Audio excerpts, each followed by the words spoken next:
kita wajib mengikuti seseorang yang tahu metode selamat dengan persis, bahkan di ayatnya tidak sekedar tahu, tapi ikuti seseorang yang telah pernah menyatakan mati, selamat kembali kepada Tuhan, mengenal Tuhan.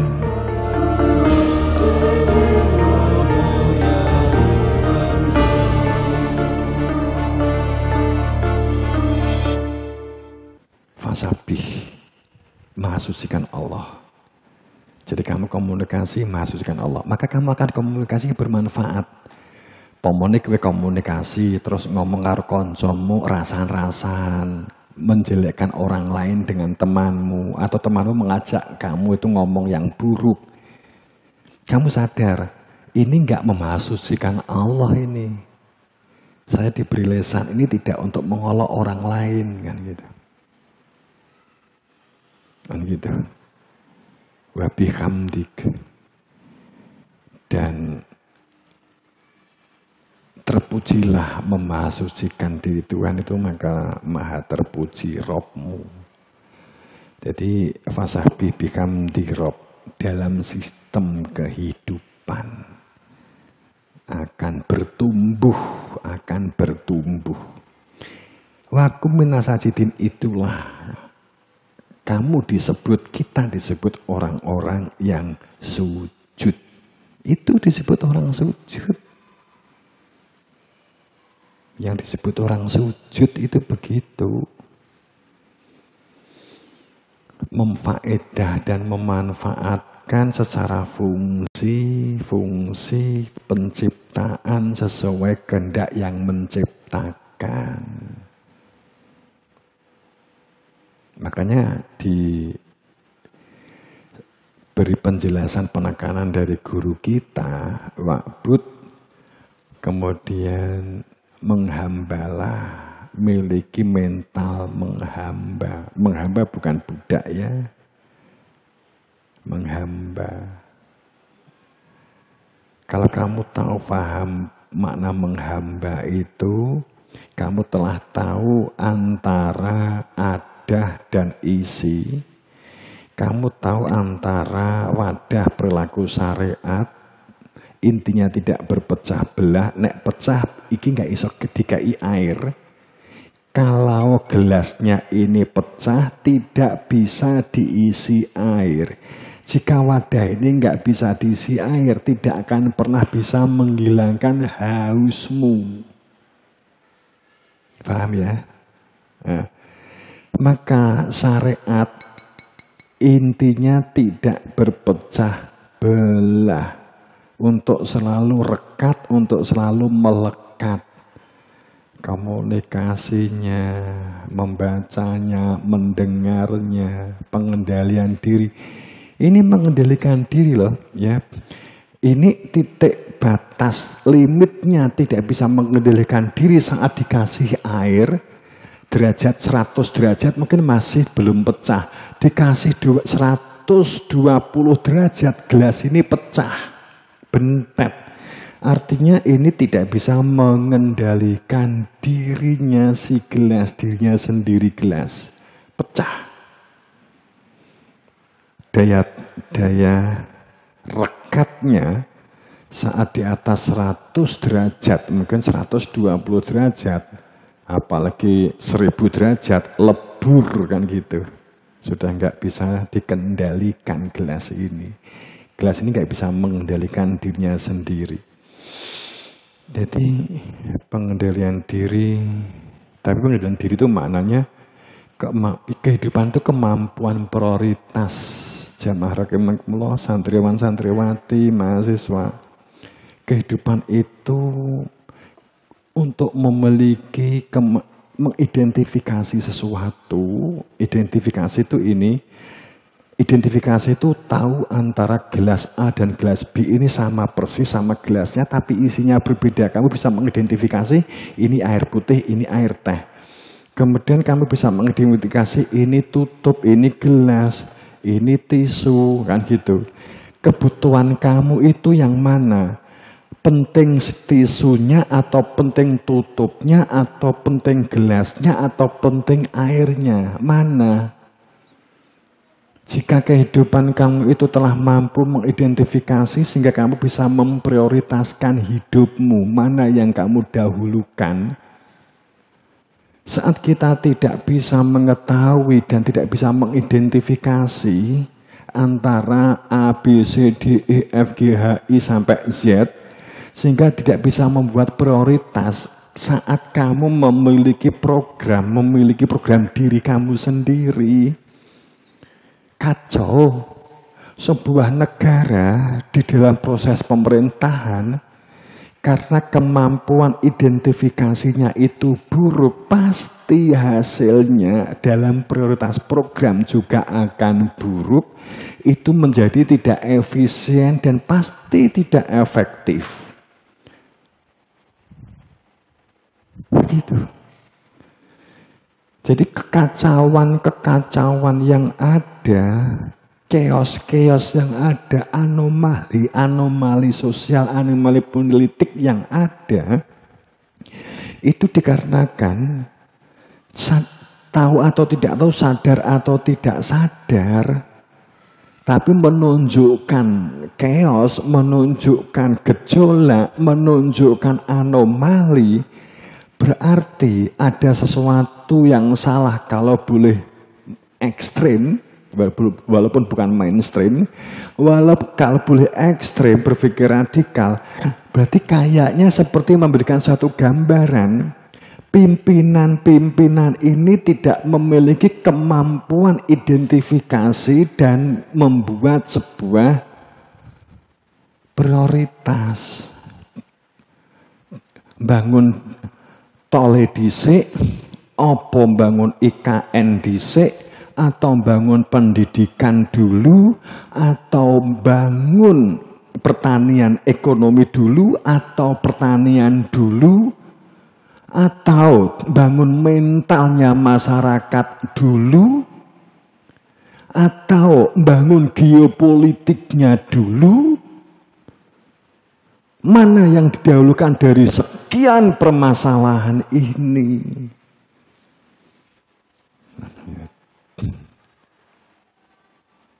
Saat kita tidak bisa mengidentifikasi, tidak efisien, tidak efektif. Dengan kata bahasa bebas kita, boros waktu dan boros duit. Kan gitu. Titik tertentu, entek akhirnya harus segala sesuatunya dinaikkan.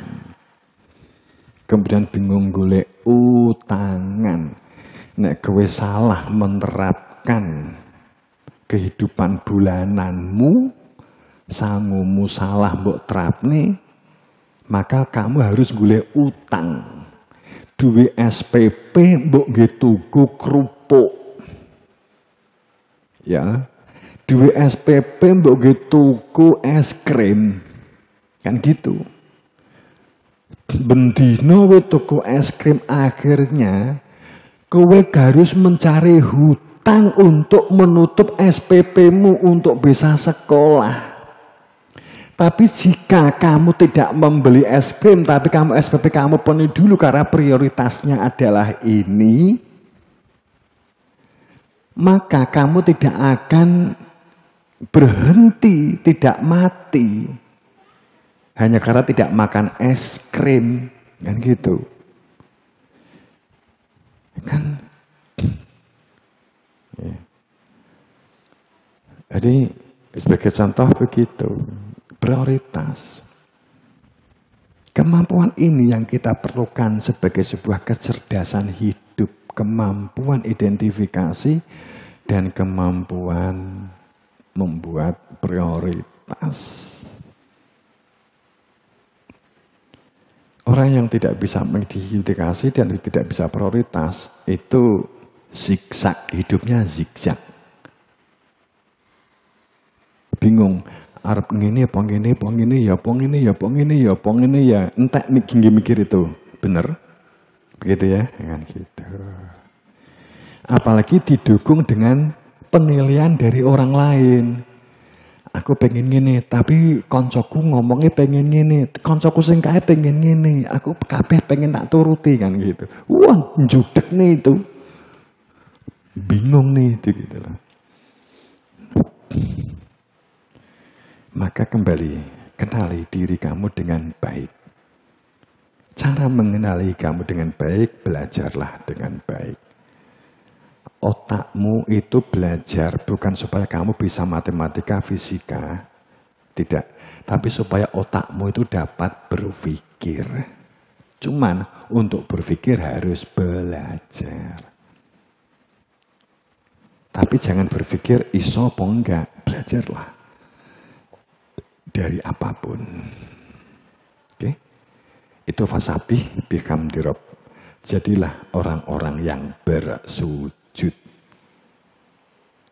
Karena salah satu ibadah tertinggi itu adalah menjadi hamba yang bersujud. Wa'bud robbaka, kemudian menghambalah kepada Tuhanmu, berada di dalam sistem Tuhanmu, hingga hatta sehingga Tuhanmu senyatanya hadir di dalam hatimu. Dan jika sewaktu-waktu meninggal, selamat. Saya tutup kalimat ini. Jika seseorang sudah tidak takut, bagaimana, tidak khawatir matinya, tidak khawatir jika mati selamat atau tidak selamat, tidak pernah memikirkan itu. Jadi, padahal ungkapannya kita wajib mengikuti seseorang yang tahu metode selamat dengan persis, bahkan di ayatnya tidak sekedar tahu, tapi ikuti seseorang yang telah pernah menyatakan mati, selamat kembali kepada Tuhan, mengenal Tuhan, tahu cara kembali kepada Tuhan, metode menuju kepada Tuhan, dan dapat SK dari Tuhan. Ini kan bisa jadi ada orang yang tahu, tapi nggak punya SK gitu loh. Nah, gitu. Ayatnya kan begitu, tak bisa bila man anaba. Ikutilah orang yang tahu persis. Ini yang ngomong Al-Quran, maka carilah itu. Carilah orang, ikutilah, cari dan kemudian ikuti orang ya yang pernah kembali kepada Tuhan, mengenal Tuhan dan dapat, ini bahasa dunianya, SK sebagai sang penjabar kebenaran, menunjukkan kebenaran, menunjukkan bagaimana bersaksi. Jadi Quran dikatakan nggak sembarangan untuk mengikuti seseorang. Tapi jangan salah paham, kamu berguru, kamu belajar berwawasan kepada guru siapapun, nggak masalah. Tapi dalam hal tauhid, dalam hal kebenaran, Quran wa'bud robbaka kata wa'kur robbaka fi nafsika, untuk supaya ada kehadiran Tuhan di dalam hatimu. Kemudian ikutilah seseorang yang telah tahu persis, telah menyatakan pulang. Ya, gitu. Apakah uang wis mati setelah meninggal hidup kembali? Apakah seperti itu? Enggak begitu. Malah enggak begitu. Wis mati, wis dipendem, kemudian keruget-keruget tanginnya, kan ada cerita seperti itu. Apakah itu yang diikuti? Enggak begitu. Anaba itu ya normal, orang yang hidup normal tapi menyatakan mati sebelum datangnya pati. Pasti ada kok. Hujahnya itu jelas, tadi kita ungkap. Hujahnya kan zikir, hujahnya bersaksi, hujahnya menunjukkan hakikat, bukan bernarasi hakikat, menunjukkan hakikat. menunjukkan keterbimbingan, cara terbimbing dengan pasti, bahkan menjamin jika begini kan gitu kan. Tahu persis, bukan dari katanya. Nadhiron. Kira begitu. Di dunia saabot-abote mergo nek gak selamat ya. Tinggi apa begitulah. Tinggi apa. Kalau kembali mati meninggal selamat di dunia ini ya selamat. Ya bahasanya juga akan berproses. Dunianya juga akan ketercukupan, berada di dalam ketercukupan. Oke, segera begitu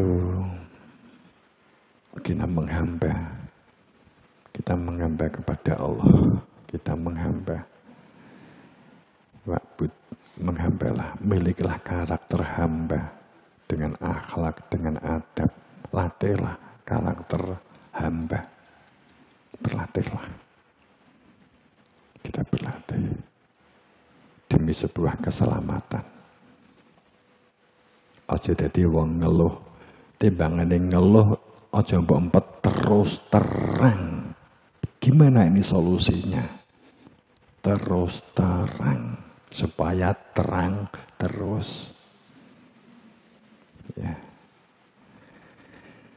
Semoga dalam ridha Allah, dalam maghfirahnya, dalam ampunannya, dan sekali lagi jika mohon maaf jika saya mengangkat ego, mohon doa restunya, pangestunya semuanya, saya mohon doanya. Ya, saya juga dimohonkan ampunan, dimohonkan pangestu guru ya, sehingga saya juga bisa segera normal. Ya. Ini ngomong karo ngempet terus terang ini sambil ngempet. Sambil ngeden. Ya, berkurang sudah banyak banget. Mohon maaf jika saya cerita secara ego diri, mohon maaf. Ya terus terang kadang menungso sebagai manusia yang nggak kuat menerima kesakitan itu, saya nggak kuat. Jika kamu mendengar teriakan saya hanya teriakan untuk melepas ketidakkuatan itu karena kesakitan.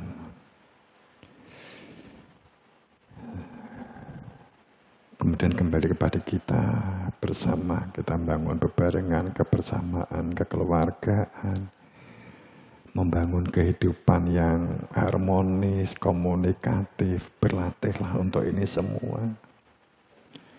Konsisten kita latih. Ya. Semoga mendapatkan berberan berkasa pangestu Guru Wasita. Wabillahi. Assalamualaikum warahmatullahi wabarakatuh.